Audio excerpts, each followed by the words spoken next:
love of money is the root of evil. Because you see, a psychological attitude to money is a major obstacle to a proper development of technology, enabling it to do what it is supposed to do, that is, to save labor and to produce goods, services, and so on adequately. One of the reasons that our technology is impeded and prevented from feeding the world properly is the failure of one of our networks. It's an information network, and it's called money.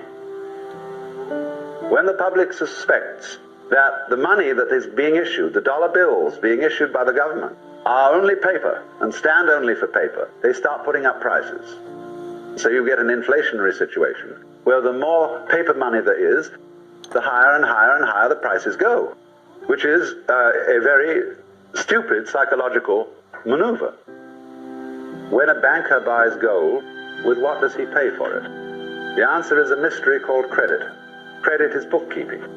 The amount of gold in the world did not provide an adequate channel for the circulation of goods and services. All great industrial nations went heavily into debt. They created a thing called the national debt, which year by year gets bigger and bigger and bigger, to the horror and consternation of old-fashioned Republicans who pay their bills. But the reason for the increase of the national debt is extremely obvious. It is that with an expanding gross national product, there need to be more and more money, that is to say, tokens of exchange, in order to circulate the amount of goods produced, which is ever increasing. I'm not an economist, and I can refer you to the work of those who really are. But any fool can see certain extremely fundamental principles about this whole situation. What happens then when you introduce technology into production? You produce enormous quantities of goods by technological methods. But at the same time, you put people out of work. You can say, oh, but it always creates more jobs. There will always be more jobs. Yes, but they will be, lots of them will be futile jobs. They will be jobs making every kind of frippery. And one will also at the same time have to beguile the public into feeling that they need and want these completely unnecessary things that aren't even beautiful. But if you do a job with the sole purpose of making money, you are absurd. If money becomes the goal, and it does when you work that way, you begin increasingly to confuse it with happiness.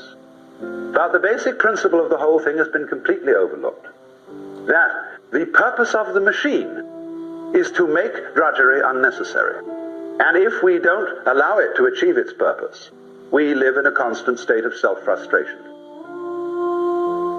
And therefore, obviously, the public has to be provided with the means of purchasing what the machines produce. The government or the people have to be responsible for issuing to themselves sufficient credit to circulate the goods they are producing, and have to balance the measuring standard of money with the gross national product. That means that taxation is obsolete, completely obsolete. It ought to go the other way, that every individual should be assured of a minimum income. Now you see, that absolutely horrifies most people. Say all these wastrels, these people who are out of a job because they're really lazy, given them money? Yeah, because otherwise the machines can't work. This was the situation of the Great Depression, when here we were still, in a material sense, a very rich country, with plenty of fields and farms and mines and factories, everything going. But suddenly, because of a psychological hang-up, because of a mysterious mumbo-jumbo about the economy, about the banking, we were all miserable and poor, starving in the midst of plenty, just because of a psychological hang-up. And that hang-up is that money is real, and that people ought to suffer in order to get it. But the whole point of the machine is to relieve you of that suffering, which is an ingenuity. You see, we are psychologically back in the 17th century and technically in the 20th.